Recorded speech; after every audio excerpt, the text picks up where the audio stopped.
Hello दोस्तों, राम राम आदाब, सत श्री अकाल। मैं आपका दोस्त नवीन देसवाल हाजिर हूँ आपके सामने एक नई वीडियो के साथ। दोस्तों, आज मैं आपके सामने एक ऐसी भर्ती के बारे में बताने के लिए हाजिर हुआ हूँ जिसके बारे में आपने कभी किसी भी देश के इतिहास में ऐसी भर्ती का जिक्र नहीं सुना होगा, जिसके लिए 1000 रुपये फार्म फीस भरी गई, दो एग्जाम लिए गए, नेगेटिव मार्किंग के साथ एग्जाम बच्चों ने पास किए, फिर उनकी लिस्ट लगाई गई। आप क्या सोच रहे हो कितनी सैलरी हो सकती है? क्या आपने आज तक ऐसी कोई भर्ती सुनी है जिसमें 0 सैलरी हो? जी हाँ, सही सुन रहे हैं आप, 0 सैलरी। और यह कारनामा किया है हमारी हरियाणा सरकार ने। अभी पीछे भी चुनाव हुए हैं, नई सरकार का गठन होने जा रहा है। हरियाणा में तीसरी बार बीजेपी अपनी सरकार बना रही है। जिस भर्ती का मैं जिक्र कर रहा हूं, इसमें सबसे अच्छी बात यह रही कि सिलेक्शन देखो ढंग से हुआ, बिना किसी पर्ची खर्ची के भर्ती हुई, जैसा कि आमतौर पर बीजेपी ढिंडोरा पीटती है। लेकिन सैलरी 0। जी हाँ,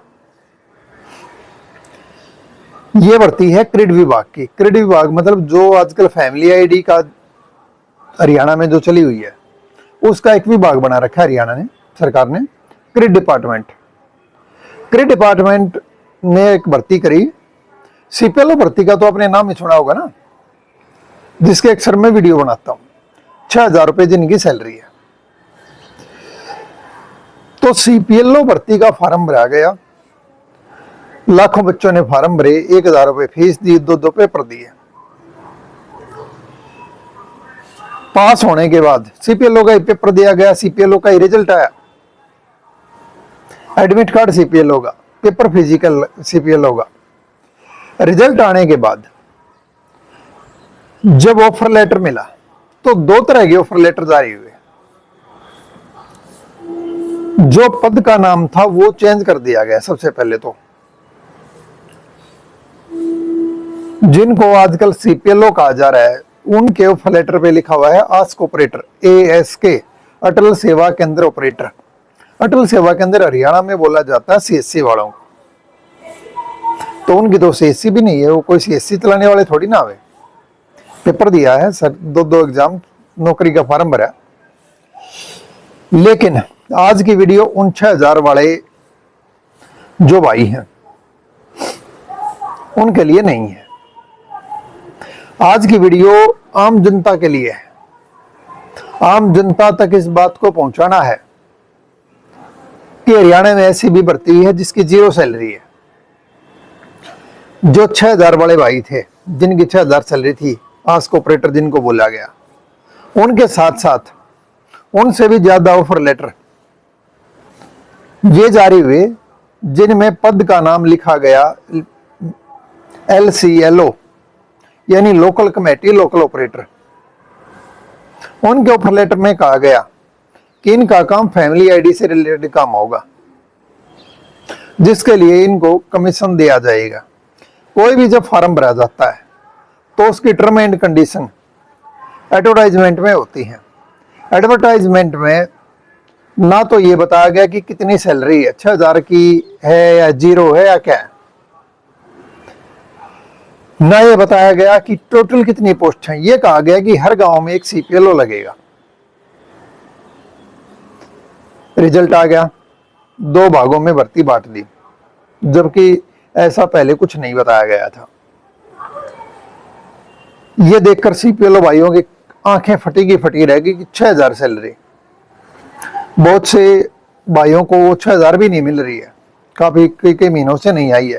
साथ में उनके लिए भी एक कंडीशन जोड़ दी कि 50% काम करना पड़ेगा, जो भी उनके पोर्टल पे शो रहा है।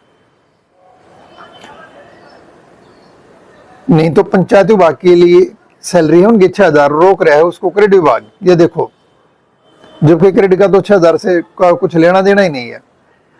उसका लेना देना तो उसके कमीशन के साथ था। बात एलसीएलओ की करेंगे आज की वीडियो में। लोकल कमेटी, लोकल ऑपरेटर, लगभग 5 महीने क्रेडिट विभाग ने इन लोगों से काम करवाया फैमिली आईडी की इनकम वेरिफिकेशन का। और जब ये लोग अपनी सैलरी मांगने लगे कि हमें तो आज तक कोई पैसा भी नहीं मिला है, तो विभाग ने 2 कदम और आगे जाते हुए जो उनकी लॉगिन आईडी थी इनकम वेरिफिकेशन की, वो लॉगिन आईडी से एलसीएलओ का लॉगिन हटा दिया और वो लॉगिन जोड़ दिया गया है सीपीएलओ को, जो भाई सीपीएलओ लगे हुए थे। यानी फ्री में काम कैसे करवाया जाता है, ये हमने इस विभाग में देखा। इससे पहले यही काम सीएससी वाले भाइयों के साथ कर चुका है विभाग। 3-3, 4-4 साल फ्री में उनसे काम करवा चुका है, किसी को एक पैसा भी इनकम वेरिफिकेशन के लिए नहीं दिया गया। दुनिया का सबसे झूठा विभाग भी कह सकते हैं। कैंप लगे फैमिली आईडी से संबंधित। जेड क्रीम एक पोस्ट होती है जो कि सीपीएलओ और एलसीएलओ से ऊपर है। हम तो अपने स्टेट की, जिले की बता सकते हैं भाई। रोहतक में स्पेशल ये बोला गया जेड क्रीम के द्वारा कि इसके पैसे जरूर मिलेंगे। आज तक किसी के 25 पैसे नहीं आए भाई। किसी को आए हो तो बता दो।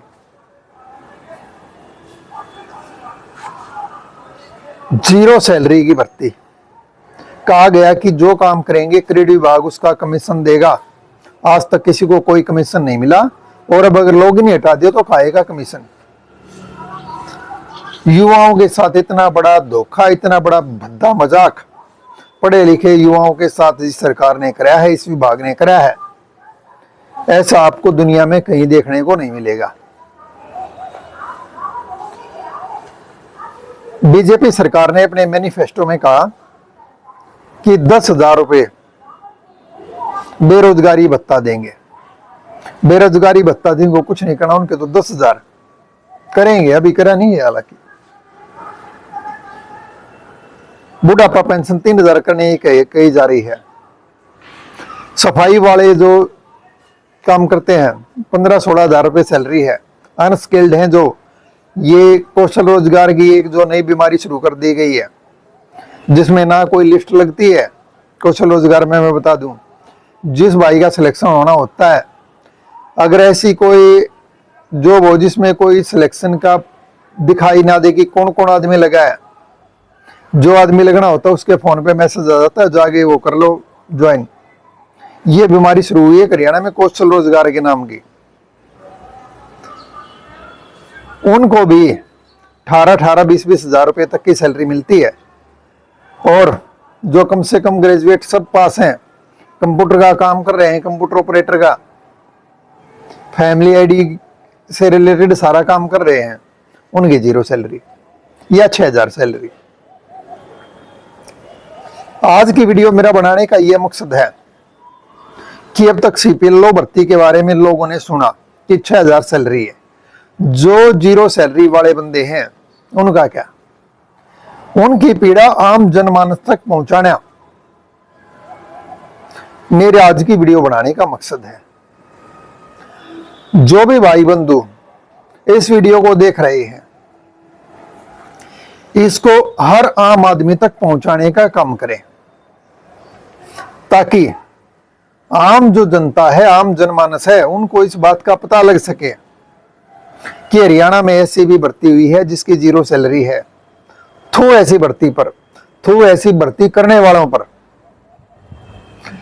अगर पहले कोई भी ये जानकारी देता कि भाई 1,000 रुपये फीस है और 0 सैलरी मिलेगी, तो कोई एक भी बंदा इस भर्ती फार्म में नहीं भरता। तब कहां जाते? 15,000 कैंडिडेट और भी लाइन में है अभी, जिनको फार्म भर चुके हैं। उनको सीपीएलओ के नाम से या आस्क ऑपरेटर के नाम से लगाया जा रहा है। बेरोजगारी में नंबर 1 है हरियाणा आज के दिन। और ऐसे हालात में ऐसा भद्दा मजाक, अब इसको क्या कहें? अब मैं इसको क्या नाम दूं? एक छोटी सी सलाह है, हाल फिलहाल जो ऐसा चल रहा है एलसीएलओ भाइयों के लिए। मुझे सूचना मिली है कि कल घरौंडा से कुछ भाई और बहन एडीसी ऑफिस में जाके एडीसी से मिले थे करनाल में। वहां पर उनको बोला गया है कि जो एक्स्ट्रा गांव सीपीएलओ को दिए गए हैं, अगर वे उन गांवों को एक्सेप्ट नहीं करते तो उनका काम एलसीएलओ को दिया जा सकता है या दिया जाएगा। अब जो सीपीएलओ भाई बंधु एकता की बात करते हैं, मैं ये नहीं कह रहा कि करना ही पड़ेगा, ये एक नैतिक बात है, भाईचारे की बात है, एकता की बात है जो आपस में की जाती है। अब ये देखते हैं कि उनमें से कितने भाई बंधु अपने एलसीएलओ भाइयों की सोचते हैं। पहले भी तो देखो विभाग ने या तो एलसीएलओ लगा रखे इस काम के लिए या सीपीएलओ। सीपीएलओ अगर उस काम को नहीं करेंगे तो एलसीएलओ ही करेगा, जाहिर सी बात है। कोई तीसरी तो भर्ती करेंगे नहीं उसी काम को करने के लिए, भाई कोई और नई पोस्ट निकाल दे। बाकी आप लोग समझदार हैं। इस वीडियो को हर आम आदमी तक जरूर पहुंचाएं ताकि जीरो सैलरी वालों की पीड़ा सरकार तक पहुंच सके। अभी तक इलेक्शन के टाइम में और पहले भी अच्छी खासी एकता देखने को मिली। नीचे से लेकर ऊपर तक मुख्यमंत्री लेवल तक कोई भी ऐसा नेता, विधायक, मंत्री या विभाग का अधिकारी नहीं छोड़ा गया जिसको ज्ञापन ना सौंपा गया हो। उसमें एलसीएलओ सीपीएलओ दोनों का मुद्दा उठाया गया, लेकिन जैसा कि भर्ती का नाम सीपीएलओ था तो कहीं ना कहीं मुझे ऐसा लग रहा है सीपीएलओ नाम आते ही दिमाग में आता कि ये 6,000 रुपए सैलरी वाले बंदे हैं। जीरो सैलरी जो चीज है वो कहीं ना कहीं 6,000 के नीचे दब गई है। एक ऐसी भर्ती जिसके नाम का ना फार्म भरा गया, फार्म तो सीपीएलओ का भरा था, एलसीएलओ नाम का तो फार्म नहीं भरा। जिस नाम का ना एग्जाम दिया गया, जिस नाम का ना रिजल्ट आया, ऑफर लेटर आया उस नाम का, और जीरो सैलरी है। किसी से काम करवा के उसका पैसा ना देना, सामाजिक आधार पर, धार्मिक आधार पर भी वो कहा गया कि गरुड़ पुराण में किसी की मेहनत का हक मारना बहुत बड़ा पाप कहा गया है। तो भाई नैतिक तौर पर भी गलत है, सामाजिक तौर पर भी गलत है, और आर्थिक तौर पे तो गलत है ही गलत। ऐसे लोगों को डूब के मर जाना चाहिए जो किसी के हक पर डाका मारते हैं। अब उसमें कुछ सरकार के सलाहकार शामिल हैं या कोई नेता शामिल है या फिर कोई विभाग के आदमी शामिल हैं, सबको नहीं बोल रहा मैं, जो इसके लिए जिम्मेदार है उनके लिए बोल रहा हूं, खुलकर बोल रहा हूं कि भाई आप किसी से पूरा दिन काम कराते हो और फिर उसको उसकी दिहाड़ी अगर नहीं देते किसी मजदूर को, तो जो उसके दिल से को निकलेगी ना वो बहुत बुरी होती है। हाय नहीं लेनी चाहिए किसी की। और जो ये सारे एलसीएलओ और सीपीएलओ हैं, सारे क्वालिफाइड हैं, पढ़े लिखे हैं, अपने काम में कुशल हैं, लगातार काम कर रहे हैं। सीपीएलओ की अलग अलग कानून, नए नए लेटर जारी करके उनके हकों पर डाका मारा जा रहा है। और एलसीएलओ को तो आज तक लगभग 6 महीने हो गए हैं, अब तक जो काम करा विभाग ने फ्री में करा है और किसी को 25 पैसे भी नहीं दिए गए हैं। बहुत सारे ऐसे भाई बंधु हैं जिन्होंने या तो अपना कोई प्राइवेट काम धंधा कर रहे थे, या फिर किसी कंपनी वगैरह में लगे हुए थे, या और कहीं कुछ काम कर रहे थे, उस काम को छोड़कर वहां से रिजाइन देके यहां पर ज्वाइनिंग की थी। बाकायदा डॉक्यूमेंट वेरीफाई करे हैं डिपार्टमेंट ने, ज्वाइनिंग हुई है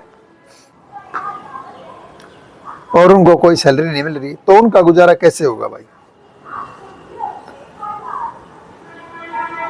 आम आदमी तक ये बात पहुंचे, पता चले कि ऐसा भी काम हो रहा है। यही मेरा आज की वीडियो का मकसद था। और सभी एलसीएलओ भाई फिलहाल एक काम जरूर करें, आप अपने जिले के एडीसी से जरूर जाकर मिलें एक बार, ताकि वहां पर लिख कर दे सकें कि भाई हम काम करना चाहते हैं, हमें काम दिया जाए।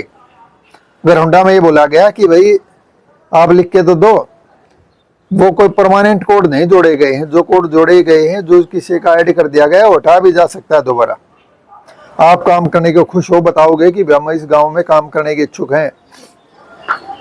देखो, जिस गांव में जो गांव किसी सीपीएलओ को परमानेंट मिला है ऑफर लेटर में, उस गांव में तो रहेगा वही, उस गांव में नहीं, पंचायत में।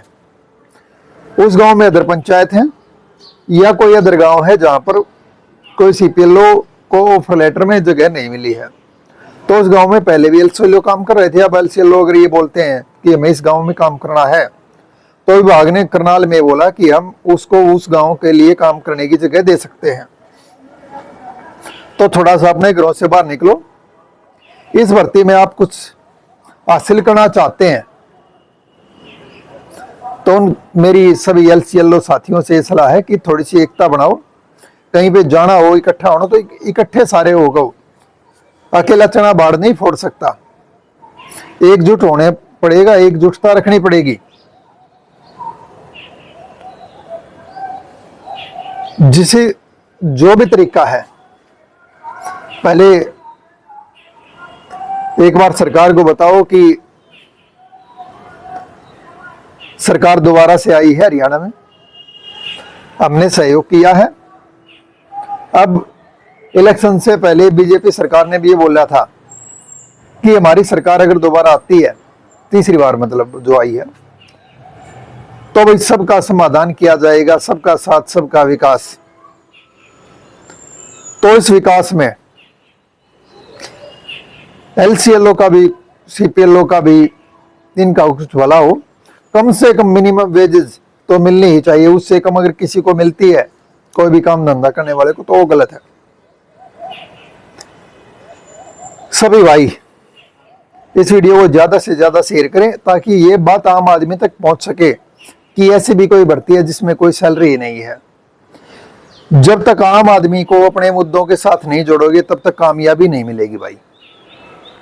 आम आदमी को पता होना चाहिए ऐसे भी मुद्दे हैं, और नेताओं को भी पता होना चाहिए, पक्ष को भी बेरा होना चाहिए, विपक्ष को भी पता होना चाहिए, और भाई निष्पक्ष को भी पता होना चाहिए कि जीरो सैलरी की भी भर्ती हुई है सरकार के कार्यकाल में। ऐसे महान काम भी हुए हैं जिसमें किसी को काम करवा लिया, अगर उसको कोई सैलरी नहीं दी गई, बड़े बड़े घोटाले हो जाते हैं, करोड़ों के, अरबों के, कई कई हजार करोड़ रुपए लेके लोग भाग जाते हैं। हजारों हजारों करोड़ रुपए उद्योगपतियों के माफ हो जाते हैं। लेकिन पढ़े लिखे युवाओं को देने के लिए, जिसने इस भर्ती में भाग लिया, क्वालिफाई किया, उनको देने के लिए, मेहनता देने के लिए सरकार के पास लग रहा है पैसा नहीं है।